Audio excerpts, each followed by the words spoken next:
rivalizing biker gangs. The first biker gang out here was a gang called Bullshit. You could actually see in this room, before we started digging, there was like some concrete lying here, because they were trying to occupy this building so they could do like a chop shop for cars and shit. But they were like thrown out. But when I started building down here, we started to break up the old concrete. And all the old Christianianites came in and saw it, and they were like, "Did you find a skeleton in here?" Because the Bullshit had a thing with like when they killed someone, they put them down in concrete and just. Like the yeah, it's fucking true. Yeah, but they found a skeleton in one of the other buildings. Yeah. Yeah. It used to be very violent out here, and then there was like a more peaceful period, and Yeah, no worries. Yeah. But yeah, now we're really crossing our fingers that that's the end of Pusher Street.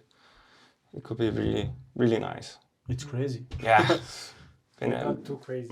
Yeah, it's been very stressful, but we live in the very peaceful end of Christiania, but it's not more than 500 meters away, and I don't really want the kids to be too close. Yeah, and shit, of course. Yeah.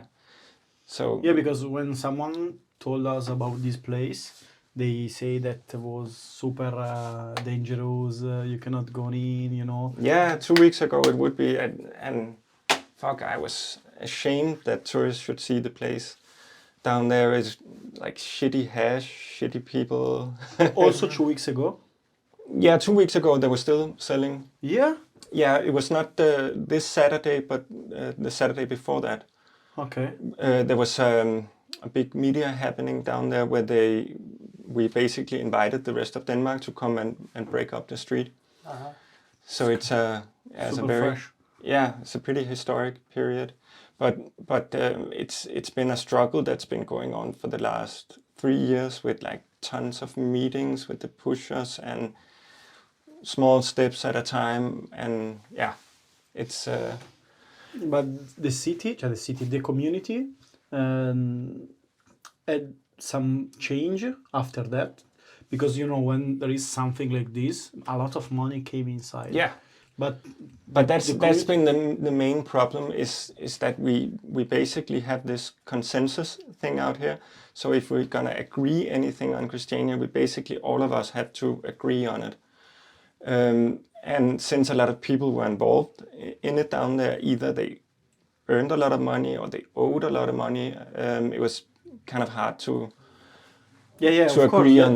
That's why Yeah. I think can be an hard choice for the community. Yeah, definitely. But it's been a long struggle, and then finally, like a month ago, we agreed that we accepted some money from Copenhagen, the municipality of Copenhagen, to renew the street down there, and that was basically like the last step to close down the street. I saw some strange guy there yesterday. Yeah. Like checking the clothes of someone else. The police? No. People with other people. Yeah, like checking if they have something. Okay, maybe like civilian police or something? No, not police. Normal people. Okay. With other normal people, but in a side place. You know the place where you can eat something and buy stuff, where there is the table, and a kind of temple, Asiatic temple or something similar. There is a small niche there. Okay. Yeah, but there's, I noticed when I walked earlier, that there's still some people selling like in the corners and stuff, but there's so much police out here, so I don't. No. But we saw 2 guys from police. Close to there. So. Yeah, and it's crazy because Christiania is at the moment it's the police drew like a circle around Christiania, and if you are getting caught with weed in that circle, you are gonna get like a double penalty. Okay. And the second time you're gonna get caught with weed, you're gonna go directly to jail. But so is not a free place or rules, without rules? Christiania? Yeah. Kind of. It's always hard. I think a good example, if you're living in a house and you, as I did down here when I built a tattoo shop, of course I need to discuss it with the area I'm living in and tell people I'm gonna do that. But if I'm gonna put a wall here, if I'm gonna put a toilet wherever I want, there is no rule. Okay. No, I just do it. Okay. Yeah. So, but yeah, it is a free town, but there's still many rules. Okay. But in a good way. Okay. Yeah. Yeah, because the story behind what Christiania or Christiania. We heard about is like a place where there is no rules. So you can go there, they can rob you, they have no rules, blah blah blah. Yeah. But I don't think so. It's like this. Yeah. No, not like that. We have like our own rules out here. But it changed a lot from the beginning. It was squatters that came here. It was an old military base. It was partly abandoned by the military, and then in '72 the squatters basically just came in here and just started squatting the whole area. And back then there was no rules at all. Okay. But then Christiania had a really big problem with heroin addicts. And then in, I think it was like the late 70s, they did like what's called a junk blockade or something, where they basically took everyone addicted to heroin. Either they had to leave Christiania or they had to go to rehab. Okay. And then they threw all the bikers out as well. So, and that was the beginning of the rules out here, with like no hard drugs and no no biker vests and shit like that. No violence and blah blah blah. But the main reason why I really wanted to move my studio down here was actually it started when Pusher Street started getting really bad down there. Every time I talked with a customer that I was living out here, they were always saying, "Oh, Christiania, that was the place that used to be really nice," which was true, and now it's not anymore. And then at one point I was like, fuck, I really want to show people how it is where I'm living, because it's like the village life. So yeah, that was when the whole idea of this crazy project started. Yeah, it's as we see, it's beautiful. Thank you. When we came across, I tell you the story. We were there. I just had to go to the toilet, and right inside of the public toilet. Horrible toilet. Yeah, one of the horrible toilet in my life. But my colleague was here waiting and looking for a cat. He followed the cat and then found your neighbor. Yeah, Klaus. Klaus. Yeah. And Klaus was drunk. Yeah, of course. Yeah. And I didn't find him. And then when he called me, he said, "Oh, I'm in front of the toilet." I came across and saw the guy. And then he asked me what I did for my job. I say, "Yeah, I'm telling story about tattooing and tattoo artist." He say, "So you have to meet my neighbor. He's a tattoo artist." What do you say? "Yes, he's a tattoo artist. Give me a second." He came on. He say, "If we can meet." He came back, and then. Yeah, but it is super fucking random, because I don't have any signs outside or anything.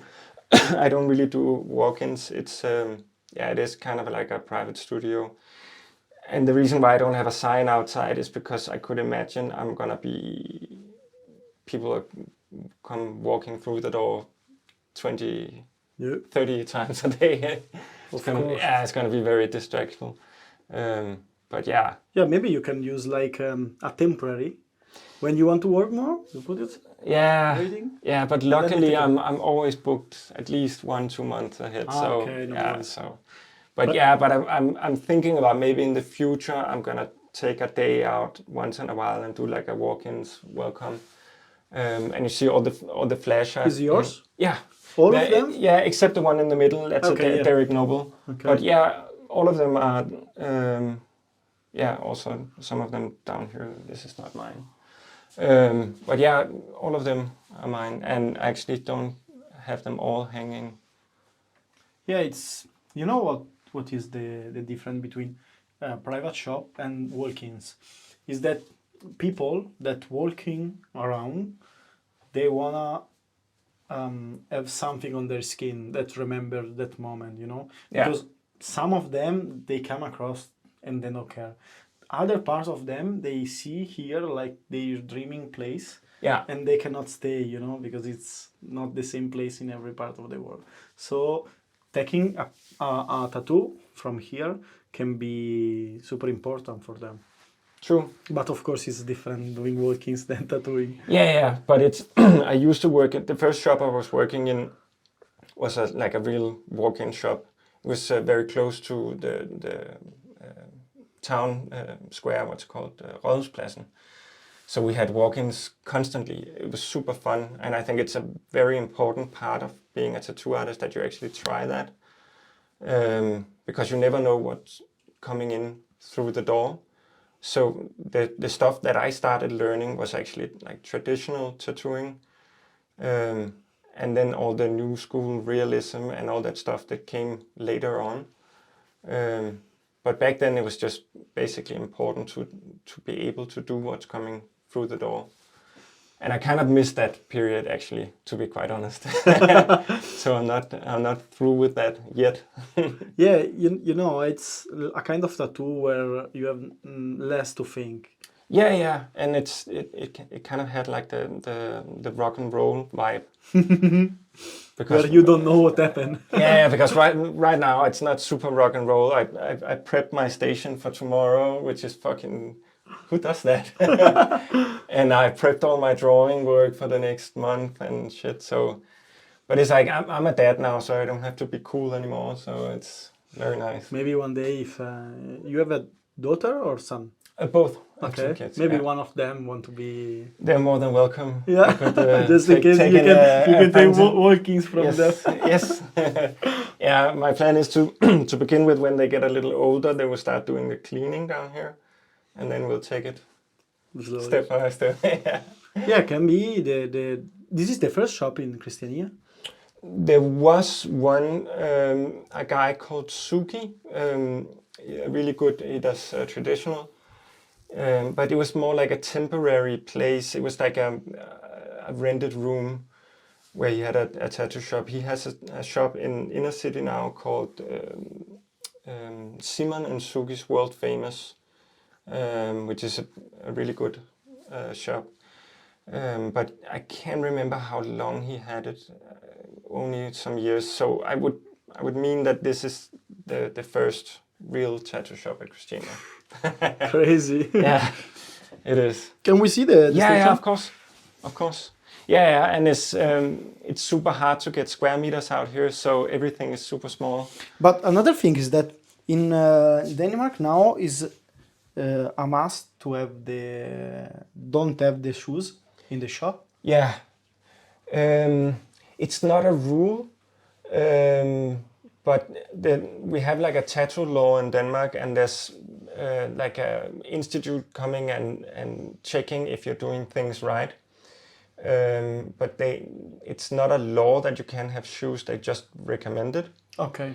But the reason why I'm asking people to take off their shoes is because it's fucking dirty outside. No, of course. But all the other shops I worked in, it was always shoes on. But you can see a lot of stuff is still being built. I still need small details like you see of course. The floor and one time each. Stuff missing, and it was pretty hard building. Yeah, of course. Yeah, fuck yeah. And why you have 3 of them? Because you use it for the tattooing? Yeah, this is like the miscellaneous, like wiping off, and this is the skin, the gourmet paper. Ah, so you separate? Yeah. Okay. Yeah, because this stuff I'm using a lot of, and this is like it's a little bit more expensive, the more soft for the skin. Ah, okay, because it's 2 different kind of water, paper. Yeah. So this is like. This is gonna feel like sandpaper. Okay. Yeah. It's different. Yeah. You know what? When I was in another shop here in Copenaghen, I saw these things, but here, put it here. I say, good idea. I texted straight to a big brand like this one, but in Italy. They say, can you do something like this? And maybe he will. Okay. Yeah, because we don't have this. We have just paper on the table. Okay. Yeah. But can be useful. definitely. I was pretty skeptical to begin with. Before the tattoo law, it's kind of new, the tattoo law. We used like old kitchen, the paper towel, the round thing. The Scottex. Yeah. We call Scottex, but I know that Scottex is a brand. Ah, okay, yeah. The paper, that paper. Yeah. But it was fucking horrible, and yeah. But it is a bit more expensive to use it that way. But I feel like the older I get, the more picky I get with the stuff that I'm using. Like I'm using quadrant needles. I could use another brand that was half the price, but it's just, I don't know. I feel like I can feel the difference. But you know what? When I came across the shop, I say, well, this is super, I'm super professional. I saw a different shopping around the world. And when I see a shop well made, I feel it, I feel it very you feel it. Yeah, but I think it's like it started after the first shop I worked in. I went together with 3 other people, and we made a place called the Void Collective, and it was like a really weird area of Copenhagen, like kind of ghetto area. And there was like a Somali church on top of the building, and in one room there was some hip hop guys doing hip hop music, smoking tons of hash, and there was some artists in there. And then we had the front room, and the room was completely demolished when we came, and we're like, okay, now we're gonna make this into a tattoo shop. So we did, and then after a while we kind of hit the wall, and we couldn't improve it anymore, and it was always smelling of hash in there. So we moved the shop to another place and started all over again, building a tattoo shop. And then the tattoo law came, and you had to get your shop approved by the authorities. So there was like tons of fucking rules that we had to follow. So after I stopped at that place, I built a place out here, which unfortunately didn't work out, which was fucking crazy. So I only worked there for a month, and then I had to tear everything down that I just built up. So this is like the 3rd shop I built, and then I had another small shop out at Amager, the 4th, and this is the 5th place after this. So that's why I got the routine. But there's tons of shit missing down here still. But but just if you look well, you see the customers are that they can find what we see. Yeah. Because where we are inside of the shop, we understand. Okay, missing this. Okay, this. But the client, when he came across, we just see everything perfect. Yeah. And then get tattoo and focus on the tattoo. Yeah. So the details is just. It's all in my head. But it's good that you want to change, Yeah. It's what. But I really never imagined that I would be at a place where there was something that meant a lot to me, all the details. But I think it's also, this place it's my place, and it's not like a room that I rent from someone. So this is like where I really want to focus on the small details, and like one brass hangers and shit like that, and just like constantly want to improve small details. And that's really nice to have. Which one of those draws is your last one? So the one that it's more close that what you do now. This one is the latest one I did.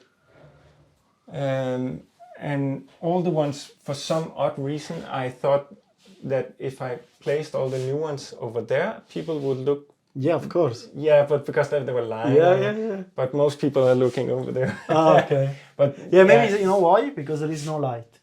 Yeah. If you put it light on, maybe they look at. Yeah, but that's the thing. When I was building down here, it was supposed to take 1 year to build it down here, and I ended up doing it in 3 months. Okay. Yeah, which was fucking stupid, but not stupid. No worries. No, but ambitious. I did in 1 month.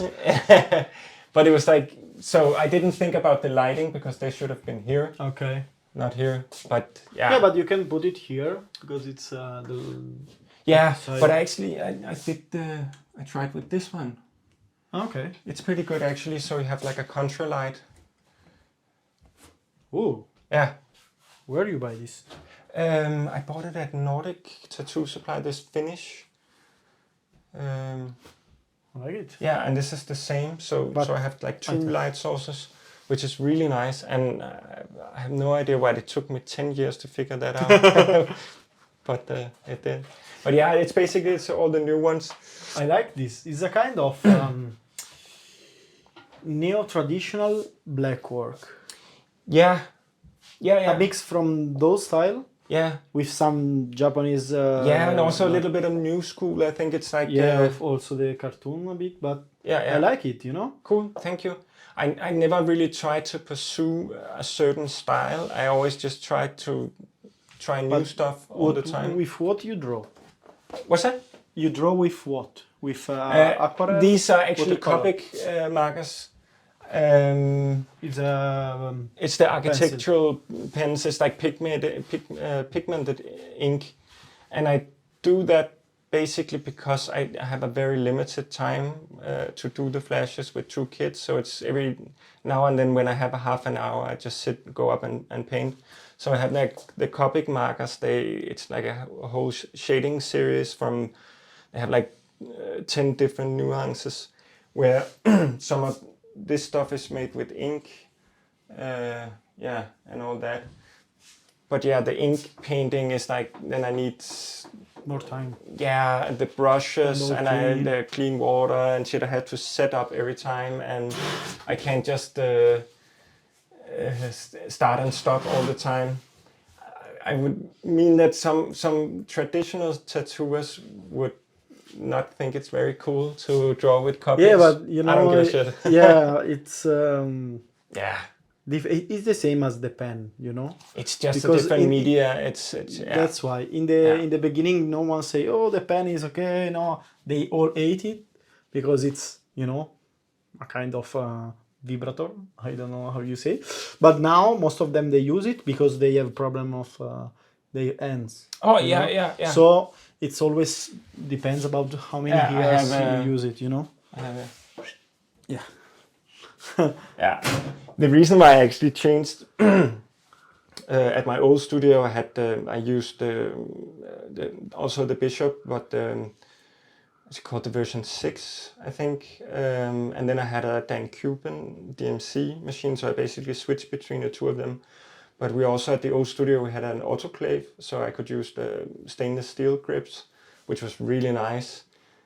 But when I moved to my own studio, I didn't have the room to set up an autoclave or anything, and then I used the disposable grips, like the cartridge grips, like the Vice ones, and they were not really nice because they were vibrating so much. Plus the ergonomics of the machine was like pulling back, and then there was a fucking wire. Yeah.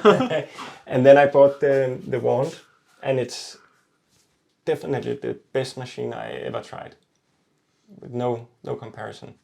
Yeah, it's also this kind of machine is the easiest one. So you can tattoo everywhere. You just put the electric. You use the batteries or? Yeah, I have the battery. This one is the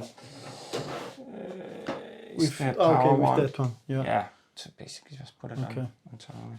And this one is the packer, so it has a fairly long stroke, which is really nice. It has a 4.2 stroke. The shader is 3.5 or something, and then they have the liner one, which it's a 5.0 strike, which is a little too heavy. But what machines are you using? It's also a pen machine. No, I'm not a tattooer, so but the ones working in your shop, it's mainly. No, most of them use the same as you. Yeah. The realistic one, they like yours. Yeah. Depends about the brand, because there is Cheyenne, there is and Critical also made one. Yeah. Critical Talk. Yeah. They made a collaboration. Yeah. But yes, the style I like it. You prefer making something like sketch, so one shot, or you are also thinking about full arm? mostly the stuff I'm doing is larger projects, but I enjoy doing the hand palm size tattoos. Stuff that I can finish in one sitting. But most of the stuff that I worked on today is like a whole leg sleeve. I enjoy both things. I also like doing realistic stuff, but one thing I really don't like is doing too much of the same. Okay. I had a period where it was like people coming in and wanted realistic sleeves, completely fine with me, but if that's the only thing I'm doing, it's getting a little boring, to be honest. Cool. Yeah. So, but the last years I'm trying to draw a lot on my own. So yeah, because it's just more fun, I think. Because I saw your profile, and I didn't see these things. No. That's why you have to push more. Yeah. I actually, this one I finished last week. I also like a lot these effects here. Thank you. Well, I like it. Yeah, I have I just started a period with like biomechanical as well. I'm doing a big flash with biomechanical. This is it's always funny because it's a matter of time when people are down here before they realize that it's Teletubbies thing. Yeah, I never did it. It's up for grabs. No. You see it right on here. Maybe here. Yeah. But yeah, a lot of this is like old stuff. Some of the stuff I made for like, we had these flash days at my old studio. So I remember like I basically made the whole flash in one evening. This one I prepped Friday the 13th, and that was just before Corona lockdown. No. So yeah, so annoying. So when I was finishing the flash, I saw in the news that Denmark would be closed down. There are any symbols about Christiania or that people can get tattooed? The three dots. Okay. Yeah. That's Christiania's brand. Like we have the flag of Christiania is like this red flag with the three dots. That's the main symbol. I actually have around the corner I have a flash where I did the entrance of Christiania. So this entrance is pretty iconic as well. Ah, okay. Yeah. This is the one. It's the beginning. The main entrance. So this is like a Copenaghen flash, and you see this is the church close by. This is from the bridge leading from Christianshavn to inner city.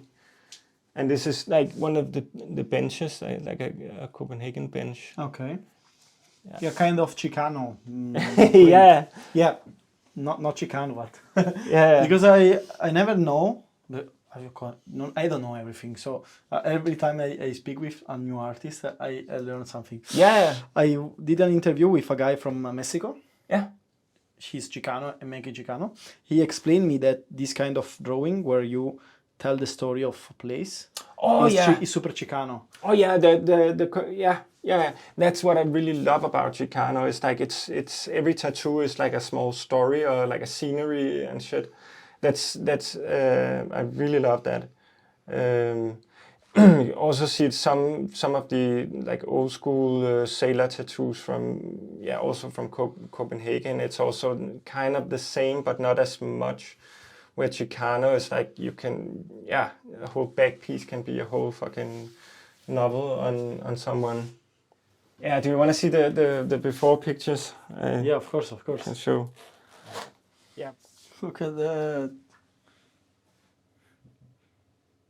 Nothing. There is nothing. Yeah, but this is basically where we're standing right here, right now. And in just 3 months, you built everything. Yeah, basically, with the help of some very good people. Yeah, but it was crazy because when we were digging, Christianshavn is an artificial island, so we didn't dig that deep down before we hit the groundwater, and that's the reason why it's not that far to the roof. But yeah, it was a crazy project. And then all these sewage pipes and shit I had to rearrange and make a new sewage underneath, and You did a well work. Yeah, I was very tired afterwards. Of course, of course. I can feel that I'm closer to 40 than. Yeah, but I'm super stoked that you see the potential in here. For sure. The only thing is that you need a bit of more visibility. Yeah. Because if you maybe make some collaboration with other Christiania, it helps maybe the people to know you. Yeah. And understand better your art, because True. The thing is that, okay, walking is not always the good things. No. But sometimes, people came across and can see your work and say, fuck, it's good. I cannot this day, I will back. Yeah. So showing or selling piece of art, maybe print. Yeah. Or paintings, because many people here took Chinese souvenir. Yeah. But what about taking a really one painting from a Christiania guy, So maybe it's okay that you want to stay hide, but maybe sometimes, maybe during some special event where there is so many people, you can maybe make a small market. Yeah, but it's true. So maybe have a sign that I can put out in. It can help because your art is super cool. Also, the drawing is super cool. The only problem is that most of the client ask you what you do. Yeah. Not what you want to do. So most you can show what you want to do, better is. Yeah. I think for sure people want to get it because I like it. I don't want to get it because I'm fully covered, but I can see the quality. Yeah. And the idea. So trust in your art. Thank you. I will. Thank you so much for your time.